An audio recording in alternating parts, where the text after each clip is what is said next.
Ladies and gentlemen, boys and girls, flyers, criers and temper triers, welcome along to the Joe Spivey YouTube channel, where we discuss books and little else.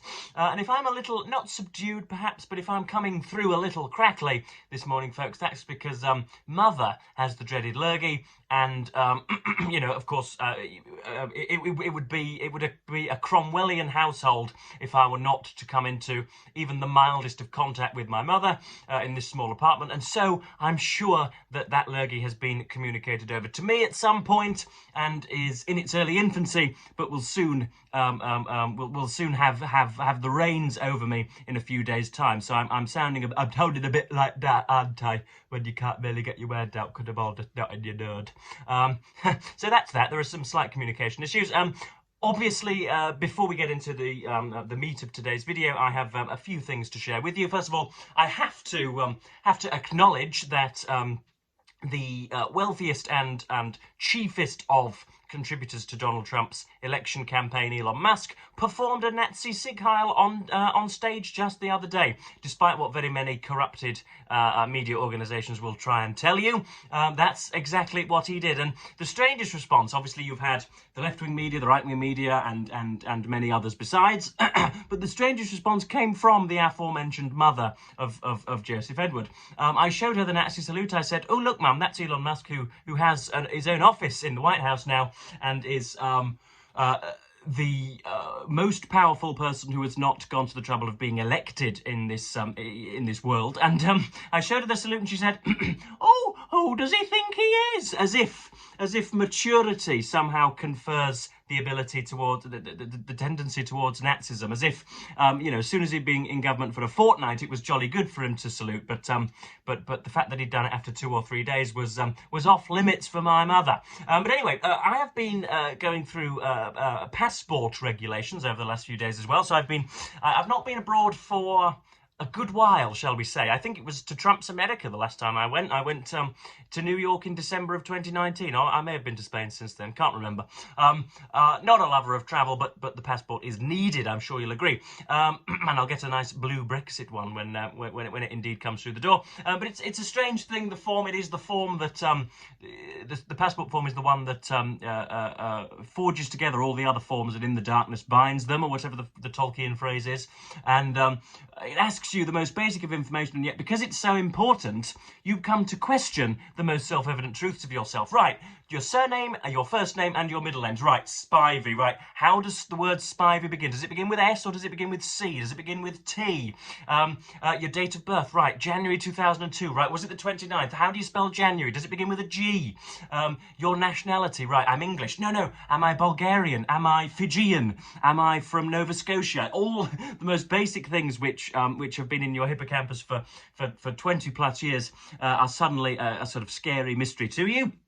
But I bring this up because I've been for my passport photographs today, folks. I've just got back from Max Spielman down King Edward Street in Kingston upon Hull, and for what I think the meagre price of £12.99 sterling, I have now 4 pictures. Now, passport pictures, people on their passports usually look either like green monsters from the deep beyond, or multiply convicted felons. But I think I've managed to skate between into a kind aperture. I may be the only person nowadays who likes their own passport photo, but I think the lady in the shop's done a spiffing good job here. I don't look like the creature from the lagoon, or indeed a multiply convicted felon. I think I look more like somebody who has just slayed a healthcare CEO on the streets of New York, if you will. That is Joe Spivey's new photo. I don't think that's bad at all, do you? I think that's a decent representation of me. Most people think that they have that monsters reside in their pictures, but yeah, I'm pretty happy with that. We'll go again because I don't think I quite showed you for long enough. There he is, the unknown soldier, the person who will occupy the screens of the BBC for some years to come. But yeah, that just about covers my my long preamble now. Today's subject is not really bookish at all, folks, unfortunately, even though I welcome booktubers and booktube watchers the world over. But having consulted many of you on many occasions, you do not seem to find it heretical or somehow unconstitutional for me to wander about. And so I have for you, as I'm sure the title kindly informed you, my favourite 1, 2, 3, 4, 5, 6, 7, 8 podcasts that I listen to on a regular basis, and so we may as well get into it. Why not? So the first one, hopefully again with the wonders of modern technology, I can have visual representations of these podcasts zooming, rising to the screen for your illumination. First up, we have Frank Off the Radio. Now the man at the centre of this podcast is a man by the name of Frank Skinner, who was, it sounds strange to say, an establishment comedian throughout the 1980s and 90s here in the United Kingdom. He came to prominence because he is a master of the art of filth, and along with being an immense, not literary scholar maybe, but a clear and obvious reader, he monetizes the grisliest and snottiest of his sexual escapades, and quite often, once he's railed at some aspects maybe of the royal family or whatever, once he's touched on some of the cultural cornerstones, he will more than likely take you into the bedroom. And he has just been booted off Absolute Radio. He was a radio presenter for some time in the 21st century, but now he has devoted himself entirely to Spotify podcast, and he is supported by a man by the name of Pierre Novelli, who is the young buck opposite him, who tries to outwit him on every occasion. And you have Emily Dean, who holds the reins in the middle. So they do not have visual podcasts. They haven't. I believe they are recorded because they release Instagram clips, but for some reason they don't upload the entire thing to a YouTube channel, which I'm sure would boom if they did so. But they are resigned to Spotify at the moment, and I think they come out on Mondays and Thursdays with a 40-minute affair. Frank Skinner's he also does a poetry podcast called, funnily enough, quirkily enough, the Frank Skinner Poetry Podcast, I think it's called.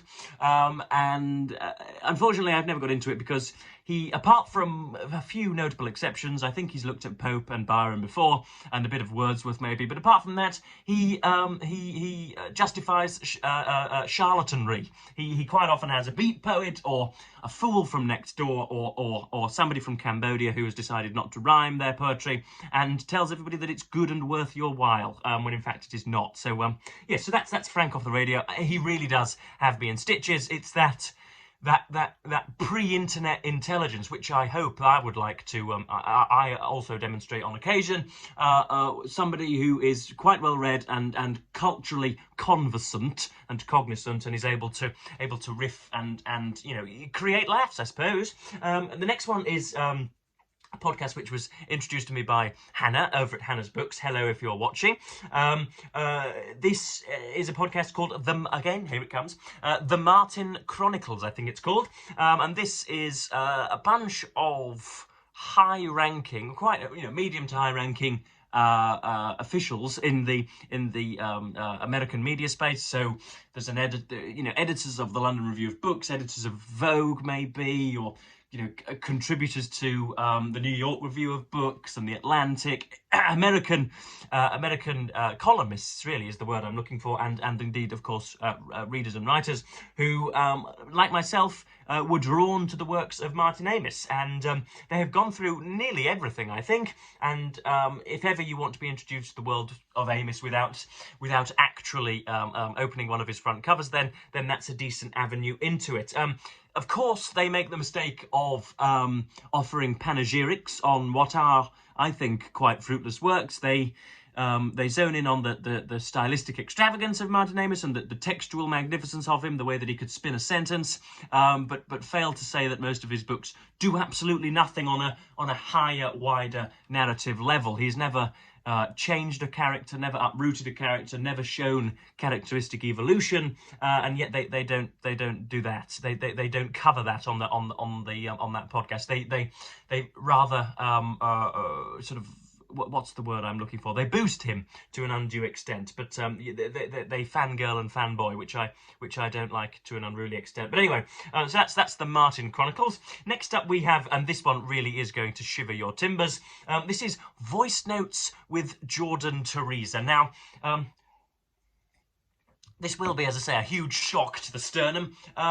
that's because she is, apart from anything else, she is a friend of the booktube hegemon Jack Edwards, and includes him in a great many of her videos. And I was first drawn to her main YouTube channel, which has, I think, many hundreds of thousands of subscribers, and gives her a livelihood with her social commentary. She like most 78th wave feminists, she is unwilling to admit of any female weakness, and puts her affirmation behind state-sponsored liquidation of every adult male in rural Poland.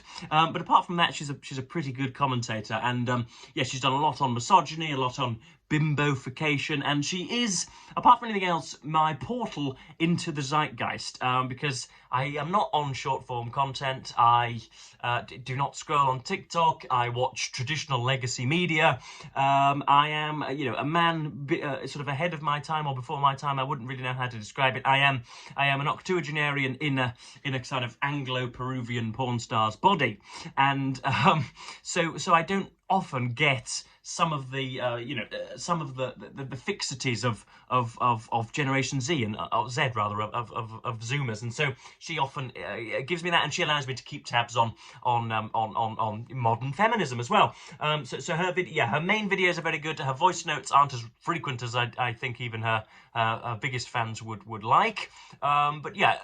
I don't go for the kind of parliamentary Gladstonian eloquence. She really cannot put one word in front of another, and when and unfortunately, her videos are rife with the words, with the like virus, what I refer to as the like virus, when, because people cannot think of words on the hoof, they use the word like 17 times in a sentence, and the horrid modern qualifier literally 7 times in a sentence as well. She really could not talk her way out of a wet paper bag, but as I say, I like to keep tabs on the young, my fellow young, and so I watch her channel. Next up we have the Lantern Rouge cycling podcast. This really is veering leftwards.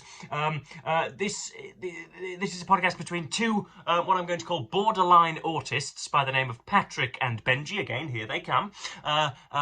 Who, hopefully here they come anyway, who are sort of archaeological enthusiasts of cycling.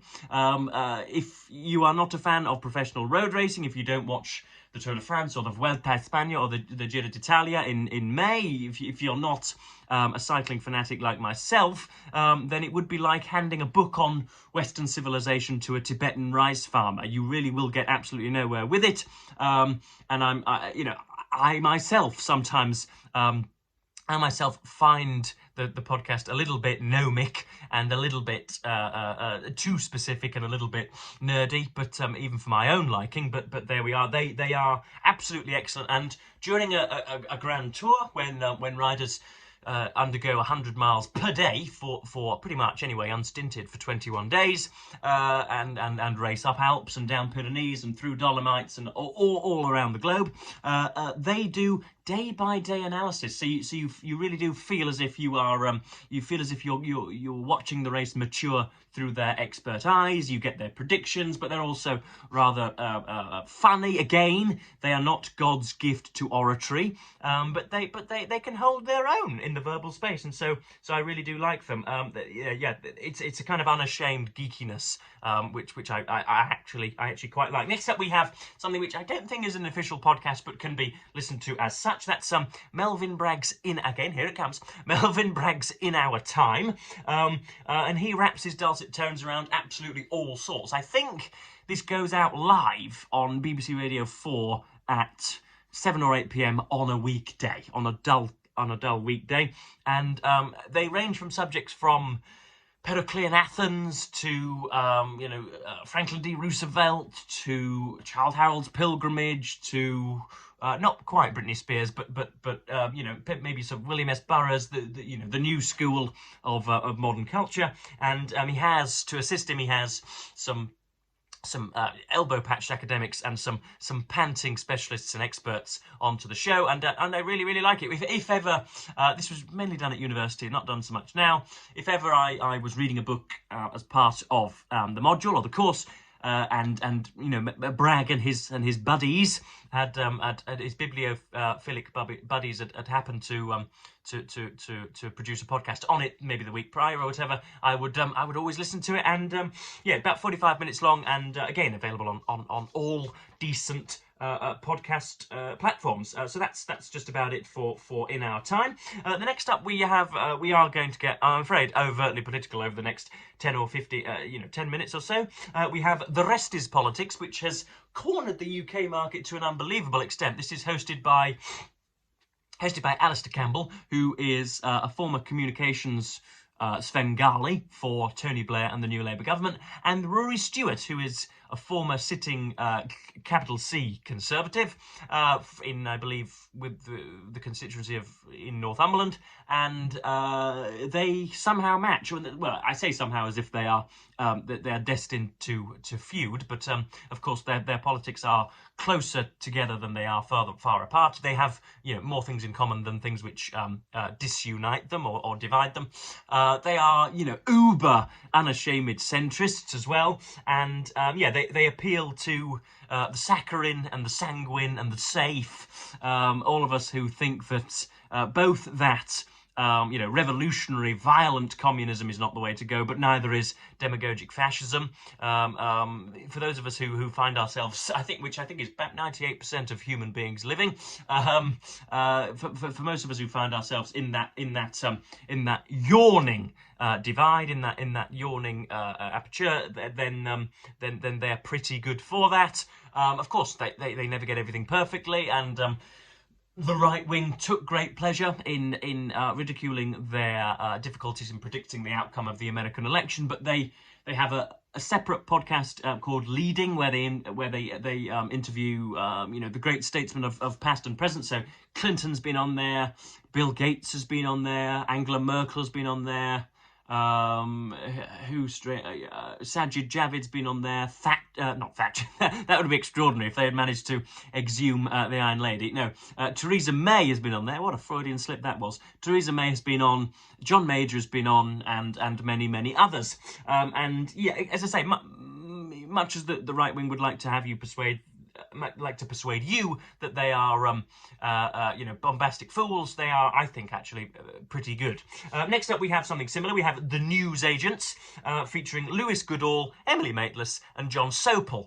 Now, this is run by LBC and Global Player, and is very, very good. It manages to balance journalistic rigour, because they are all qualified journalists, I believe, with the letters after their names and the accreditation to prove it, and so they balance the journalistic rigor with what I'm going to call bar side badinage. You know what I mean? When they can dig one another in the ribs, and they can have some fun on camera whilst also appealing to truth and higher demands. So yes, they I think they publish nearly daily, and they were fortunate enough to go and cover the American election physically, and indeed are still, I think, in Washington DC covering the opening days of the Trump presidency too. So they have tried with fearless zeal to understand Trumpian authoritarianism and the spread of far-rightness and right-wing politics from the AfD in Germany to Orban in Hungary, right the way across to Nigel Farage and the Reform Party here in the United Kingdom. So they are very, very good. And Lewis Goodall, again, is somebody who might like to emulate over the next 5 or 6 years. If I were to get some qualifications, then I think I would suit the role, and would very, very willingly and ably replace him. Last but not least, we have James O'Brien's morning radio show. Now, thankfully,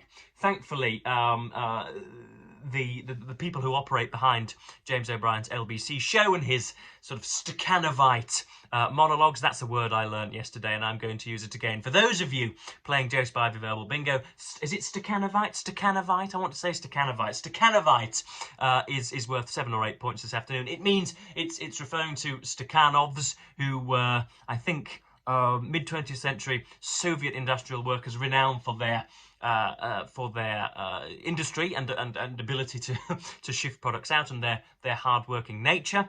And so, yeah, the people behind the LBC radio show have managed to record his Stakhanovite monologues and have managed to, I think, produce daily videos totaling about an hour and a half in length. And he is, yeah, as I say, he's a liberal radio host who, as I say, goes on very long monologues and seeks to right the wrongs of society. Of course, he's made missteps in the past, but he consults the public by allowing them to call him, and indeed, covers the mightiest and most consequential subjects of our time. Again, he manages to balance moralising, goody-goody moralising, saying that which is right and that which is execrable, and again, being a little bit flippant, a little bit bibbidi-bobbidi. He likes his Woodhouse, he likes his Shakespeare, he likes his Trollope, I imagine. He likes his Mark Twain, and so he is, he's not beyond a quip or a witticism, and yet has, I think, an unmatched eloquence in the British on the British scene, of accepting present company, of course. So yeah, those are my favourite podcasts, or things which I listen to on a daily basis. I am just at the moment getting through a great majority of Hugh Brogan's Penguin History of the USA, and there will be a video on that at the weekend for you. But yeah, I hope I have lightened up your lives again, folks. I was going to use, at the start of this video, I was going to use the admittedly fantastic rhyme which Randy Ray began his video with the other day, but then I would have had to have requested royalties from that man, and I'm not so mercantile as to want to do that. But Randy, I am watching. So yes, I think that just about covers me, folks. I've gone over 21 minutes and have managed not to perish, despite all of the green sputum which trickles in my nasal passages. But yes, that'll just about do me for today, folks, and I'm going to, as per usual, thank you ever so much for watching and bid you a fond farewell.